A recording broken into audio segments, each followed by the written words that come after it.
Well, that really freaking sucked of a game. Chris Kunitz, what the heck were you thinking in this game today? You kept giving up the puck to Arizona, and Brandon Manning actually did not play his best game at all. He played his worst game in a Blackhawks uniform today. Upside is Corey Crawford's back, and he actually played solid tonight. He was not to blame this game. This was on the defense. Let's get into the numbers. And also former Hawks rise in this game. I'm just saying that. Antti Raanta in net for the Arizona Coyotes.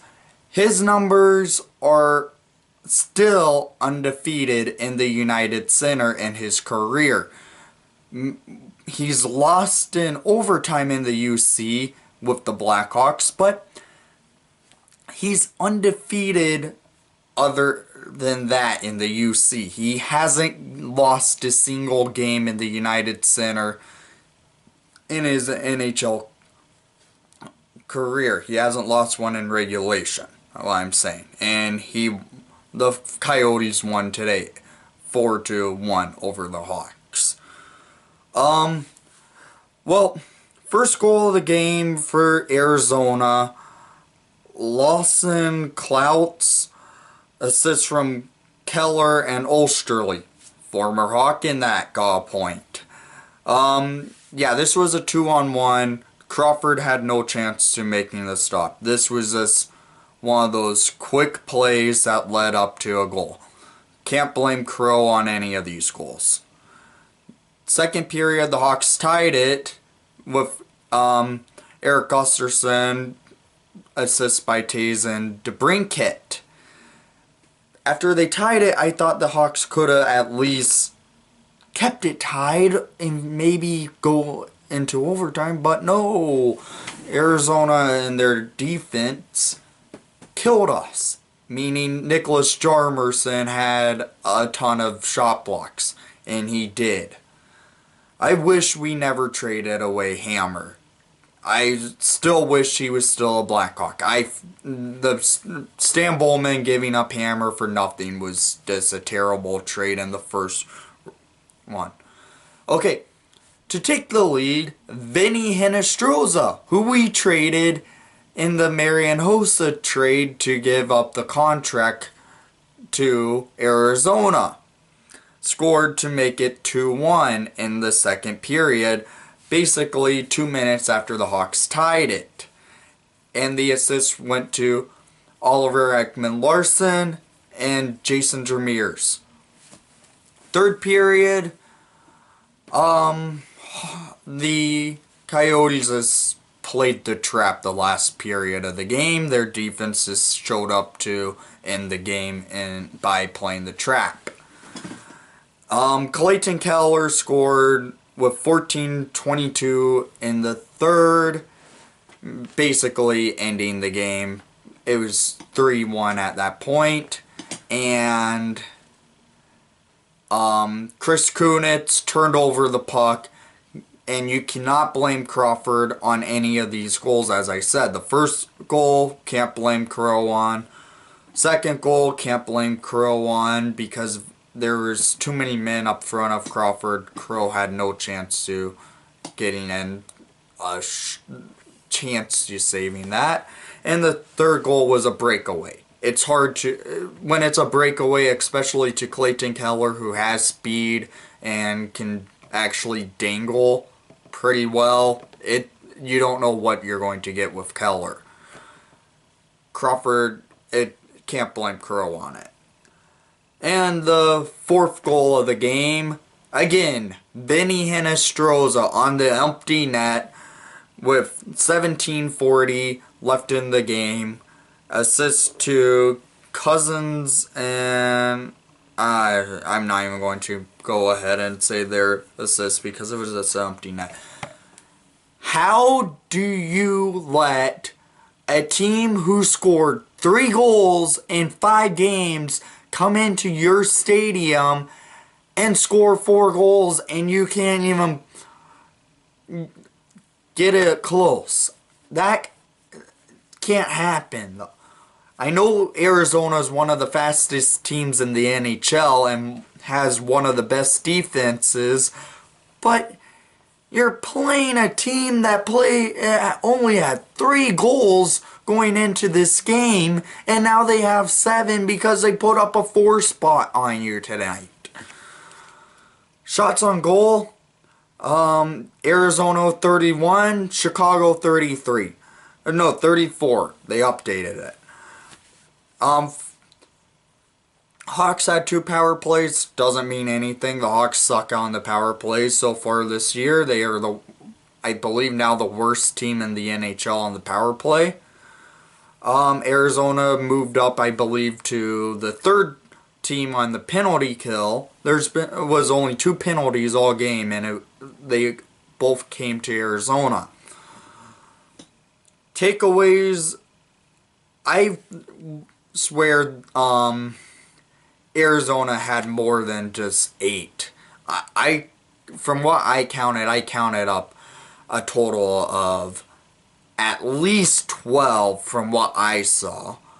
But on the NHL app, they have 8 takeaways for Arizona and 8 for the Hawks.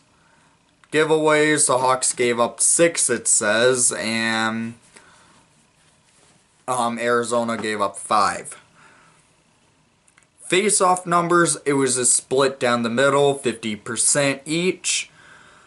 I'm just taking this game as an upside because Corey Crawford's back. He actually played solid in net. I cannot blame him for any of the 3 goals that he gave up. They were just those good of shots. You can't blame Crow. Can't blame the defense on the other hand. It was a tough game going into it. I honestly thought the Hawks would have won this game, but that did not happen. Clearly. But anything happens in the NHL, and we just gave Arizona their 2nd win of the season. This really sucks. But we're now going in on Saturday to face a really good team in the Columbus Blue Jackets. Then on Sunday at 6 o'clock back in the United Center, we're taking on Tampa Bay. Yeah. We have some work to do. Brandon Saad he ended up playing tonight. He still did not look good out there from what I was watching him play. And too many dumb decisions on the offense for the Hawks. They kept shooting when they should pass and passing when they should shoot. I counted that at least 10 times from what I saw.